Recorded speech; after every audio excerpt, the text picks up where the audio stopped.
আসসালামু আলাইকুম এভরিওয়ান, আপনারা সবাই কেমন আছেন? আশা করি আল্লাহর অশেষ রহমতে খুব ভালো আছেন। আমিও আলহামদুলিল্লাহ ভালো আছি।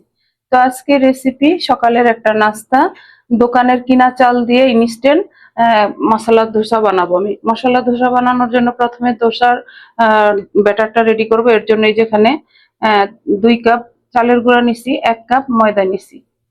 প্রথমে ধোসার ব্যাটারটা রেডি করে নিব। এই যে দিয়ে দিব স্বাদ মতো লবণ, আর দিব একটা ডিম। একেবারে ঘরে থাকা উপকরণ দিয়ে আজকের দোসাটা রেডি করব। এখন দিব পানি। এখানে পানিটা একটু একটু করে দিয়ে গোলাই নিব, একটা হ্যান্ড উইক্স দিয়ে গোলাবো। এই যে আমার ব্যাটারটা রেডি হয়ে গেল। এখন এটা সাইডে রেখে আমি প্রথমে এই মশলার ধোসার জন্য মশলাটা বানাই নিব। এর জন্য যে একটা ফ্রাই প্যান বসাই দিছি, চুলাটা জ্বালাই দিব। বিসমিল্লাহির রহমানির রহিম।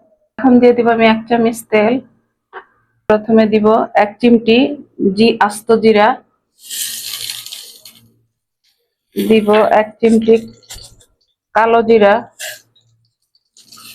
আর দিব 1 মুঠো কারি পাতা দিয়ে প্রথমে একটু ভাজবো। দিব একটা পেঁয়াজ কুচি। একেবারে সহজ এই মশলাটা বানানো।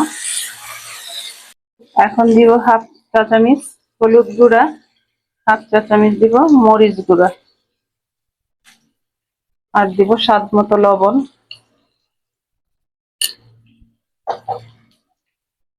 এখন এই যে একটা আলু সিদ্ধ আমি এখানে চটকে দিয়ে দিব। আপনারা যদি বেশি বানান তাহলে আলুটা বেশি দিবেন।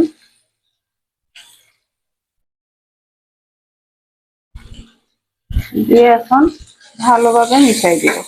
এই পর্যায়ে দিব 1/2 চামচ চাট মশলা, দিব 1/2 চামচ চিলি ফ্লেক্স। তো আপনারা চাইলে কিন্তু এখানে কাঁচামরিচটা ব্যবহার করতে পারেন। আমি চিলি ফ্লেক্সটাই দিলাম, এটা টেস্টটা একটু ভালো আসে। এখন ভালোভাবে আরেকটু মিশাই নিই। এখন দিয়ে দিব 1 চামচ ধনেপাতা কুচি।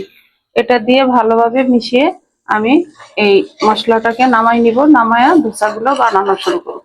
একটা ফ্রাই প্যান দিছি, এখন একটু তেল দিয়ে দিব। তেলটা দিয়ে হালকা একটু ব্রাশ করে দিব। আমি টিস্যু দিয়ে ব্রাশটা করে নিলাম। এই যে আমি ব্যাটারটা এখন দিয়ে দিব, দিয়ে আমার ধোসাগুলা বানানো শুরু করব। এই যে একেবারে সহজ, যেভাবে বাসায় আপনারা চট জলদি বানাতে পারেন সেটাই আমি আপনাদের সাথে শেয়ার করলাম।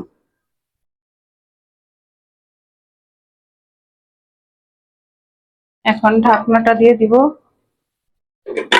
এই যে আমি ঢাকনাটা উঠাই নিব। এখন দিয়ে দিব আমি আমার সেই মশলাটা। এই যে একেবারে ঘরোয়া উপকরণ দিয়ে কিন্তু আমরা এই মশলা ধোসাটা বানাই নিলাম। আর আমার এই রেসিপিটা ফলো করে একবার বাসায় বানান, বানালেই বুঝতে পারবেন যে কতটুকু টেস্টি হয় ঘরোয়া উপকরণ দিয়ে। এই যে একেবারে সফট। এই যে দেখেন মাশাআল্লাহ আমার মশলার ধোসাটা হয়ে গেল। এখন আমি নামাই নিব। এই যে আর আমাদেরকে হোটেলে গিয়ে খেতে হবে না মশলা ধোসা। এইভাবে আমি সবগুলি বানাই। বানানোর পর আমি আবার সার্ভ করে আপনাদের সাথে শেয়ার করতেছি যে যত ইজি ওয়েতে ঘরে বসে ঘরের উপকরণ দিয়ে মশলা ধোসা বানানো যায়। এই যে দেখেন হয়ে গেল আমার সকালের নাস্তায় মশলা ধোসা। তো এই ধোসা বানাইছি কিন্তু আমি অনেকগুলি, বানাতে বানাতে আমার ছেলে মেয়েরা খেয়ে সাবার করে নিছে, এত টেস্টি নাকি হয়েছে। তো যাই হোক, আজকে আমার এই অল্প সময়ে অল্প উপকরণে আমি ধোসাগুলা বানাই আপনাদের সাথে শেয়ার করলাম। তো আমি একটা ধোসা আপনাদেরকে ভেঙে দেখাই যে কেমন হয়েছে। এই যে দেখেন একেবারে গরম। এই যে এই যে দেখেন মাশাআল্লাহ একেবারে সফট, আর এত সুন্দর একটা ফ্লেভার আসতেছে, বাসায় না বানালে কিন্তু বুঝতে পারবেন না। তো যাই হোক, আজকে আমার সকালের নাস্তায় আমি মশলা ধোসা বানাই নিলাম, আপনাদের সাথেও শেয়ার করলাম। যদি একটু ভালো লাগে তাহলে আমার চ্যানেলটাকে সাবস্ক্রাইব করবেন, লাইক করবেন, শেয়ার করবেন এবং কমেন্টস করবেন। আমার পাশেই থাকবেন প্লিজ আমার ভাই বোনেরা।